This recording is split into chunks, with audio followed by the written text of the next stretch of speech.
হবে।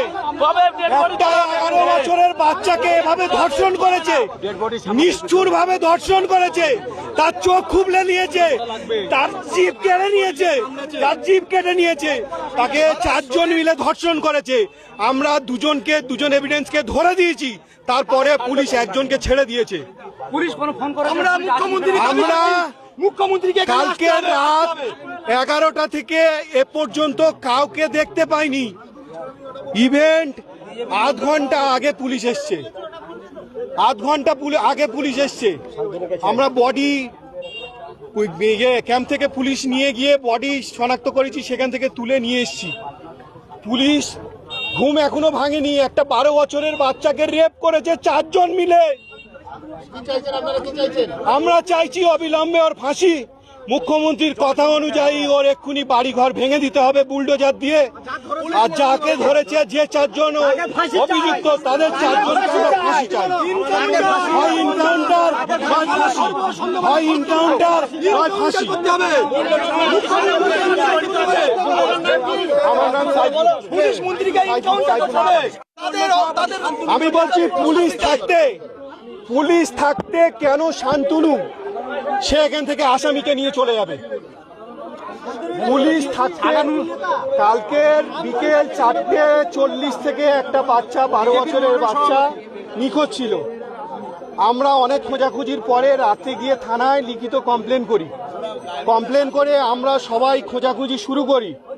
আমরা সেখান থেকে ভিডিও ফুটেজ নিয়ে, সিসিটিভি ফুটেজ নিয়ে আমরা জানার চেষ্টা করি কোথা থেকে কিভাবে কি হয়েছে।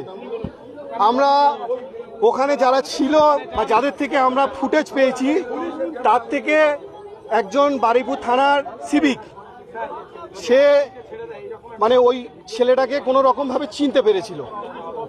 তার থেকে আমরা সোর্স মারফত পুলিশ গিয়ে আমরা তার বাড়িতে যাই। বাড়িতে গিয়ে ওকে তুলে ওখানে নিয়ে গিয়ে তাকে কিছু জেরা করার পরে ফের ও আরেকজনকে নাম বলে, তার সঙ্গে নিয়ে আমরা তাকে গ্রেপ্তার করে পুলিশ আমাদের সঙ্গে যায় একজন ক্যাম্পের। আমরা সবাই মিলে তাকে ধরে নিয়ে থানায় ক্যাম্পে দিই, ঠিক আছে। তারপরে পুলিশ আসেনি, আমরা তাকে নিয়ে অনেক ওখানে কথাবার্তা বলার পরে ও আমাদের কিছু হিন্টস দেয় যে বাচ্চাটাকে এখন বেঁচে আছে। আমরা কাল রাত্রে 12টায় রাত 12টায় আমরা ওকে খাইয়েছি, ঠিক আছে। তখন আমরা শিওর হয়ে যাই যে ও ছিল এর মধ্যে ইনভলভ। তারপরে সে ওই আসামিকে নিয়ে আমাদের প্রথমে রেল লাইন ধরে ঘুরিয়ে নিয়ে চলে যায়, তখনও বলেনি।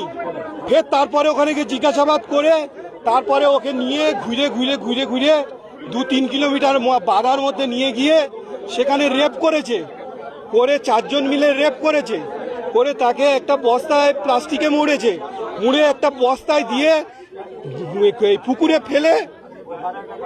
মেরে ফেলে দিয়েছে তাকে। আমরা ওকে নিয়ে তারপরে আমরা সবাই মিলে যাচ্ছি ডেড বডির কাছে। আমরা বলেছি নিয়ে চলো আমাদের। তারপরে আমরা অন্তত 50 জন তাদেরকে সবাই মিলে নিয়ে, তার মধ্যে শান্তনু এসে ওই আমাদের যেতে দিচ্ছে না। শান্তনু একদম বিজেপির মন্ডল সভাপতি, আমরা সূচিপুরে। ঠিক আছে, সে কেন আসামিকে এখান থেকে নিয়ে বারুইপুর যাবে? আমাদের প্রশ্ন এটা। প্রশাসন আছে, আমরা সারা রাত এখনো পর্যন্ত গালে অন্ন দিইনি, জল দিইনি, তাহলে আমাদের থেকে ছিনিয়ে নিয়ে কি জন্য চলে যাবে বলে?